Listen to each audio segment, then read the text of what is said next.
Le Secours populaire d'Ille-et-Vilaine lance un service de bus solidaire afin d'aller à la rencontre des communes rurales. Les habitants de ces villages parfois isolés souffrent régulièrement, notamment de mal-logement. En campagne, la précarité est parfois tenue secrète, expliquent les bénévoles.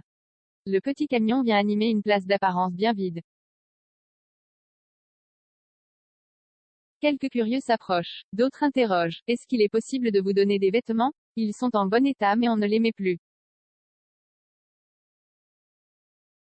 La réponse est oui. Présent depuis des dizaines d'années à Rennes et dans les villes d'Ille-et-Vilaine, le Secours populaire a profité des confinements successifs pour se remettre en question sur son accompagnement des populations rurales. On était absent des campagnes, il faut savoir le reconnaître. Pourtant, la précarité existe aussi.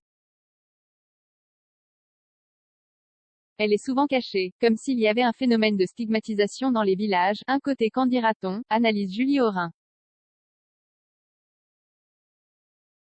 Depuis plusieurs mois, l'animatrice départementale du Secours populaire travaille à la mise en place d'un nouveau dispositif appelé Solidaribus.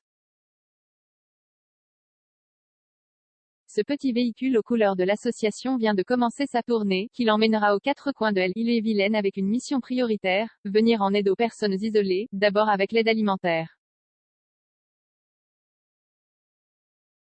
Lors du premier confinement, on a livré des colis alimentaires. C'est là qu'on s'est rendu compte que certaines personnes faisaient plus de 50 km pour en bénéficier. Notre mission, c'est d'aller vers eux, poursuit Julie Aurin. Des problèmes de logement insalubres en ce lundi de novembre, le Solidaribus s'est garé aux abords de l'église de Pleumeloc. Cette commune de 3200 habitants située à une vingtaine de kilomètres de Rennes n'est pas dans une situation d'isolement.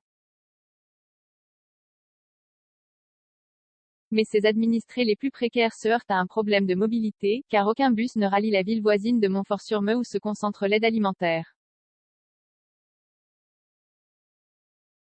Notre commune n'est pas oubliée mais elle n'avait rien en faveur des personnes les plus démunies. Notre rôle en tant qu'élu, c'est de toucher ceux qu'on n'entend pas, explique Claudine Rollois, adjointe à la maire de Pleumeloc en charge de la solidarité. L'aide alimentaire proposée sert aussi d'accroche pour évoquer des problématiques souvent complexes.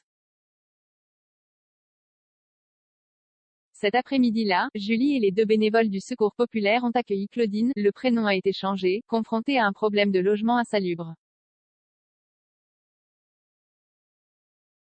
Son propriétaire refuse d'effectuer les travaux. Ils vont m'aider à trouver un logement dans la ville. Moi, je n'ai pas de moyens de locomotion, je ne peux pas bouger, explique-t-elle.